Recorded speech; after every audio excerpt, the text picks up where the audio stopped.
नमस्कार YouTube family.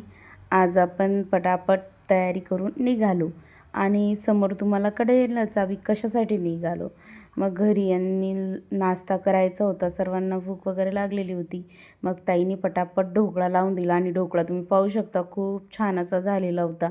नंतर इकडे आमच्या विनबाईचा आराम सुरू होता आणि आईची तयारी सुरू होती झटपट पटापट.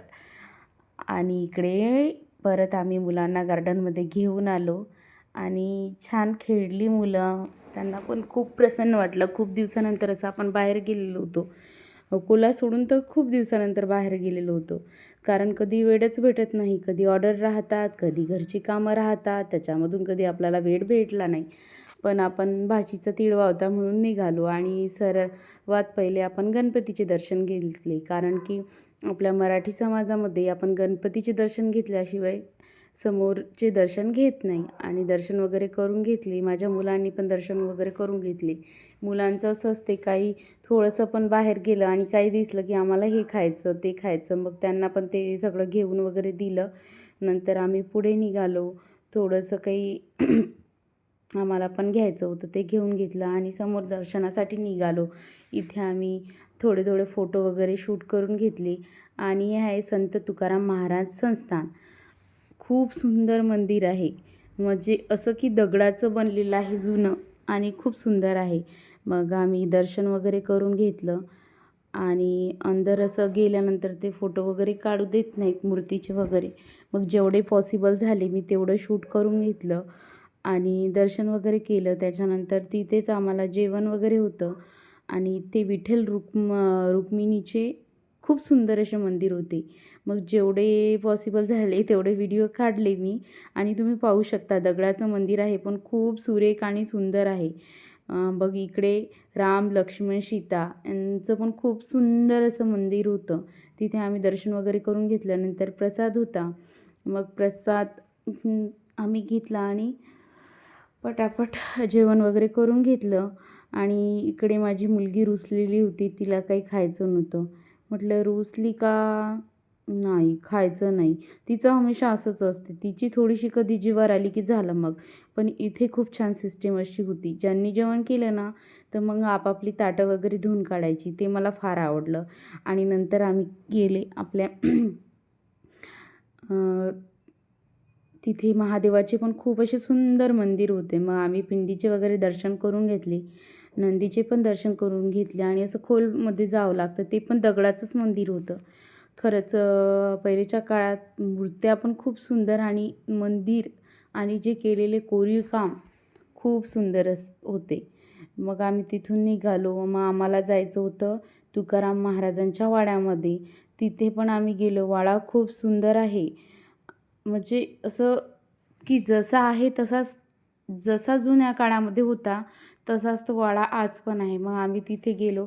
तुकाराम महाराजांच्या इथे दर्शन वगैरे घेतलं. आणि नंतर इकडे एक मंदिर होतं. ते मंदिर आता तुकाराम महाराजांचंच होतं शाळेत. इकडे यांची भजन वगैरे सुरू होतं. भजन छान म्हणत होत्या. आणि तुकाराम महाराजांचेच मंदिर होते. तिथे पण दर्शन वगैरे करून घेतले. आणि इकडे याचं सुरू होतं खेळणं वगैरे. आणि इकडे तुकाराम महाराजाचं जन्मस्थान, म्हणजे जिथे तुकाराम महाराजांनी जन्म घेतला, संसार केला आणि तिथल्या एक एक गोष्टी पण सध्या पण जशाच्या तशाच आहेत, तुम्ही पाहू शकता. मग आम्ही दर्शन वगैरे करून घेतले आणि वाडा पाहायसाठी निघालो. वाडा पण खूप सुरेख असा जुन्या काळामधले बांधलेला आहे. आणि मग नंतर आबांनी मला टोकलं की इथे फोटो वगैरे अलाउड नाही आहे. बरं मग ठीक आहे, हे राहते घर पण तुम्ही पाहू शकता. खूप सुंदर राहतं घर पण त्यांचं जुन्या काळातलं. आणि हे धाबामाडीचा वाडा आहे पूर्ण. जसा होता तसाच्या तसाच आहे आणखी. मग इकडे नदी वगैरे होती. म्हटलं आपण थोडंसं व्हिडिओमध्ये येऊन जाऊ. मग नदी वगैरेचा पण शूट घेतला. आणि इकडे छान मुलांना असं प्रशिक्षण देणं सुरू होतं. तुम्ही पाहू शकता. मुलं पण असे खूप छान मन लावून करत होते. आणि ताईला थोडीशी शॉपिंग वगैरे करायची होती, मग त्यांनी घेऊन घेतला. आणि शिवाजी महाराजांची मूर्ती तुम्ही पाहू शकता, खूप सुंदर अशी मूर्ती होती. नंतर आम्ही गुरुवार असल्यामुळे गजानन महाराजांच्या मंदिरात आलो. तिथे दर्शन वगैरे घेतलं आणि आपल्या शेगावमध्येच खूप सुंदर मंदिर आहेच, पण महाराजांचं इथे पण खूप सुंदर असं मंदिर आहे. मेन पुण्यामध्ये आणि खूप सुंदर असं मंदिर आहे आणि ते पण आम्ही दर्शन वगैरे करून घेतलं. मग इथे तुम्हाला मूर्ती दाखवते मी. खूप गजानन महाराजांचा जुना फोटो आणि मूर्ती पण तुम्ही पाहू शकता. खूप सुंदर, जसं असं वाटत होतं की मी शेगावमध्येच आहे.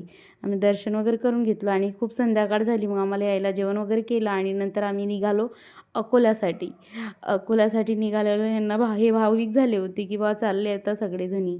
भाची वगैरे पण माझी सोडायला आली होती. नंतर ती आम्हाला लक्झरी स्टँडवर जायचं होतं. मग त्यांनी सोडून वगैरे दिलं आणि आम्ही निघालो. इकडे ताईची इच्छा नव्हती जायची, कारण ताईची मुलगी असल्यामुळे थोड्याशा भाविक झाल्या होत्या. ती पण झाली होती थोडीशी भाविक. मग ताईला हग वगैरे करून आम्ही निघालो आणि तिचं पाहू शकता प्रेम. मग निघालो आणि ब्लॉग आवडल्यास सबस्क्राईब करा.